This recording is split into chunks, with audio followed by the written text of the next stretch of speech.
بسم اللہ الرحمن الرحیم۔ ناظرین کرام، جب اللہ تعالی کسی بندے کو دولت عطا کرنے کا ارادہ فرماتا ہے تو اس سے پہلے اسے زندگی کے چند نہایت کٹھن، دل کو چیر دینے والے مرحلوں سے ضرور گزارتا ہے۔ ایسے مرحلے جو بظاہر آزمائش محسوس ہوتے ہیں مگر در حقیقت آنے والی خوشحالی کا پیش خیمہ ہوتے ہیں۔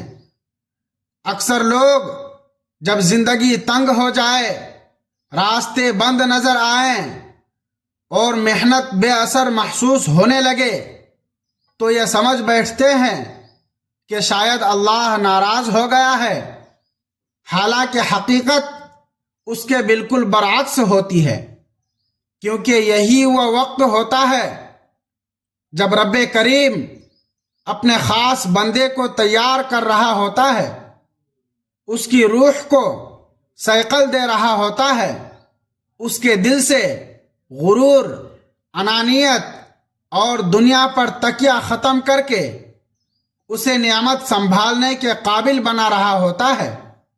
اس لیے کہ دولت، عزت اور آسودگی اچانک نہیں ملتی، بلکہ ایک مکمل تربیت کے بعد عطا ہوتی ہیں۔ اللہ تعالی پہلے بندے کو توڑتا ہے، پھر سنوارتا ہے، پہلے خالی کرتا ہے، پھر بھرتا ہے، اور یہی وہ راز ہے جسے ہر آنکھ دیکھ نہیں پاتی۔ دولت سے پہلے آنے والی یہ آزمائشیں دراصل روح کو طاقت دیتی ہیں تاکہ نعمت ملنے کے بعد انسان بگڑ نہ جائے بلکہ نکھر جائے۔ اور انہی مراحل میں سب سے پہلا مرحلہ تنہائی کا ہوتا ہے۔ جب اللہ کسی کو بلند کرنا چاہتا ہے تو اسے لوگوں سے کاٹ دیتا ہے، محفلیں ویران ہو جاتی ہیں، دوستوں کی قربت اجنبیت میں بدل جاتی ہے، رشتوں کی گرمی سرد پڑ جاتی ہے، اور انسان خود کو دنیا میں اکیلا محسوس کرنے لگتا ہے، مگر حقیقت میں وہ اکیلا نہیں ہوتا بلکہ رب کے سب سے قریب ہوتا ہے، کیونکہ یہی تنہائی وہ مقام ہے جہاں انسان سیکھتا ہے کہ اصل سہارا صرف اللہ ہے، رزق کا دروازہ اسی کے ہاتھ میں ہے، عزت اور ذلت کا مالک بھی وہی ہے۔ اس مرحلے میں آنسو خاموشی سے بہتے ہیں، دل میں سوالات اٹھتے ہیں، مگر یہی وہ لمحے ہوتے ہیں جب دعا میں گہرائی آتی ہے، یقین مضبوط ہوتا ہے اور انسان اندر سے بدلنا شروع ہو جاتا ہے۔ پھر جب اللہ دیکھتا ہے کہ بندہ اب مخلوق سے بے نیاز ہو چکا ہے اور خالق پر مکمل بھروسہ کر چکا ہے تو وہ اسے نوازنا شروع کر دیتا ہے، اور وہی دنیا جو کبھی اسے بھول گئی تھی اس کے گرد دوبارہ جمع ہونے لگتی ہے، مگر اب بندہ وہ نہیں رہتا جو پہلے تھا، بلکہ وہ شعور، صبر اور شکر کے زیور سے آراستہ ہو چکا ہے۔ اس کے بعد دوسرا مرحلہ صبر کی آزمائش کا آتا ہے، جس کے بارے میں مولانا جلال الدین رومی رحمت اللہ علیہ فرماتے ہیں کہ صبر وہ دروازہ ہے جس سے اللہ کی رحمت داخل ہوتی ہے، مگر اس دروازے پر ٹھہرنا آسان نہیں، کیونکہ یہاں تاخیر، محرومی اور دل آزاری جیسے طوفان آتے ہیں۔ دعا مانگی جاتی ہے مگر جواب میں خاموشی ملتی ہے، محنت کی جاتی ہے مگر نتیجہ نظر نہیں آتا، اور اسی وقت دل کے اندر دو آوازیں پیدا ہوتی ہیں، ایک مایوسی کی اور ایک یقین کی۔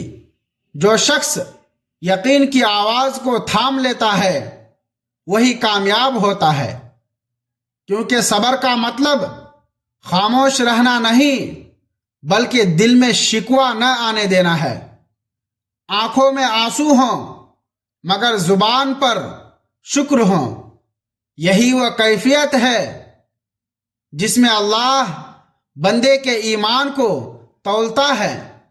وہ دیکھتا ہے کہ بندہ تکلیف میں بھی اس پر بھروسہ رکھتا ہے یا نہیں، اور جب بندہ اس مرحلے سے سرخرو ہو جاتا ہے تو اللہ ایسی جگہ سے نوازتا ہے جہاں سے گمان بھی نہیں ہوتا۔ پھر تیسرا مرحلہ ناکامیوں کا ہوتا ہے، جو بظاہر شکست لگتی ہیں مگر حقیقت میں تربیت ہوتی ہیں۔ ناکامی انجام نہیں بلکہ ایک نئے آغاز کا دروازہ ہوتی ہے۔ یہی وہ استاد ہے جو انسان کو عاجزی سکھاتا ہے، اسے اپنی کمزوریوں سے روشناس کراتا ہے اور اس کے اندر وہ گہرائی پیدا کرتا ہے جو آسانیوں میں بھی کبھی پیدا نہیں ہوتی۔ اللہ تعالی بندے کو گراتا ہے تاکہ اسے مضبوطی سے کھڑا کرنا سکھا سکے، ٹھوکر دیتا ہے تاکہ وہ غرور کے بوجھ سے بچ جائے، اور جب بندہ بار بار گر کر بھی اللہ کی طرف پلٹتا ہے تو وہ خاص بندوں میں شامل ہو جاتا ہے۔ مولانا رومی رحمۃ اللہ علیہ فرماتے ہیں کہ زخم وہ جگہ ہے جہاں سے روشنی اندر داخل ہوتی ہے، اور ناکامی وہ زخم ہے جو انسان کو روشن کر دیتا ہے۔ آخرکار جب یہ تینوں مراحل مکمل ہو جاتے ہیں تو اللہ تعالی دولت عطا کرتا ہے، مگر وہ دولت صرف مال نہیں ہوتی بلکہ عقل، بصیرت، شکر اور سکون کے ساتھ آتی ہے۔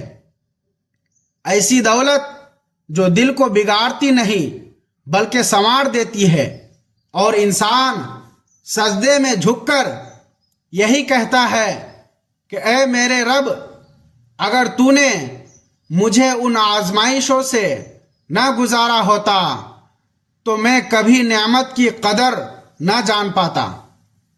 یہی تینوں مرحلے دراصل اللہ تعالی کی طرف سے ایک مکمل تربیتی نظام ہے جو انسان کو دنیا میں بھی سرخرو بناتے ہیں اور آخرت میں بھی۔